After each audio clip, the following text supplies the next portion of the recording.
व्यक्तित्व की प्रखरता सुगढ़ आदतों पर निर्भर। काम के प्रति अरुचि दिखाने, लापरवाही बरतने और बेगार भुगतने की जिन्हें आदत है, उन्हें जीवन में बहुत बड़ी सफलता की आशा नहीं करनी चाहिए। अरुचि मनुष्य की आधी योग्यता और शक्ति का अपहरण कर लेती है। अरुचि और कुछ नहीं एक बुरी आदत भर है।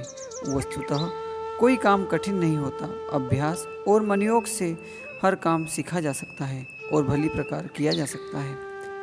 कोई काम भारी नहीं होता। यदि भारी होता तो दूसरे कैसे कर पाते। असल में सबसे भारी होती है अपनी रुचि। इसके कारण चाहे कुछ भी गिना दिए जाए, परंतु वस्तुतः इसके मूल में वह अनगढ़ आदत होती है जो उससे उभरने और प्रगति करने नहीं देती।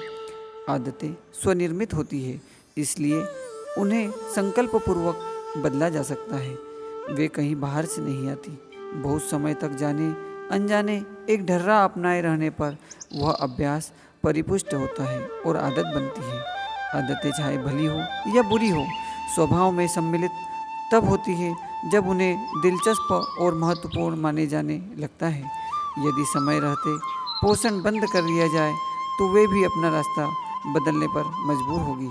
आदतें तभी स्वभाव का अंग बनती है जब उनमें रुचि ली जाए अथवा उनकी उपयोगिता बढ़ा चढ़ा कर आकी जाए। आज का काम कल पर छोड़ना बुरी बात है। कल के लिए तभी छोड़ना चाहिए जब नितांत व्यवस्था हो। मन उचटने की काम अधूरा छोड़ देना बुरी बात है।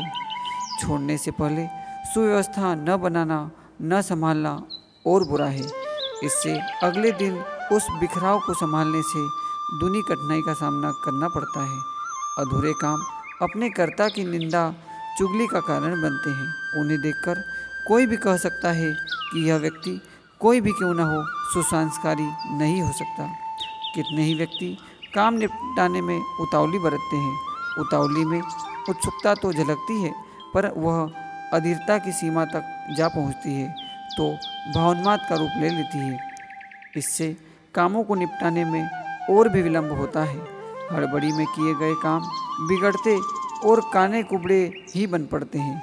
कुछ ऐसी आदतें जिनसे व्यक्ति घटिया और ओछा साबित होता है, जैसे ऊंचे स्वर में बोलना, रूखे कर्कश शब्दों का प्रयोग करना, सेखी भगाना, अपने बड़प्पन की छाप डालना, दूसरों की बातों में अपनी टांग अड़ाना, उनके कार्यों में अनावश्यक हस्तक्षेप करना, झूठ बोलना, निंदा अथवा चापलूसी करना, यह सब सामान्य शिष्टाचार के विपरीत कृत्य है।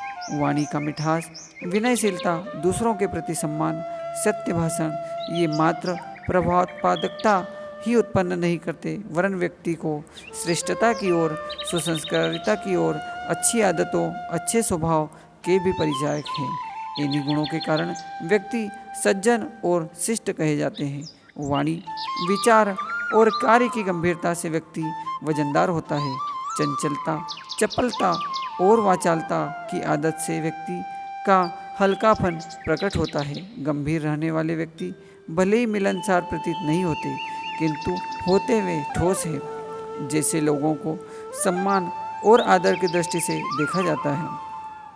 फ्रांस के ख्याति प्राप्त मंत्री का इस संबंध में कथन सत्य है कि उचित रीति से कार्य करने वाले प्रशासन बोलते कम सुनते अधिक है। अधीरता, अस्थिरता, असहनशीलता और क्रोध से चित्त की शांति और गंभीरता नष्ट होती है और व्यक्ति का उथलापन प्रकट होता है। इससे प्रगति और विकास भी अवरुद्ध होता है।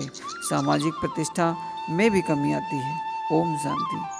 शांति कुंज, हरिद्वार।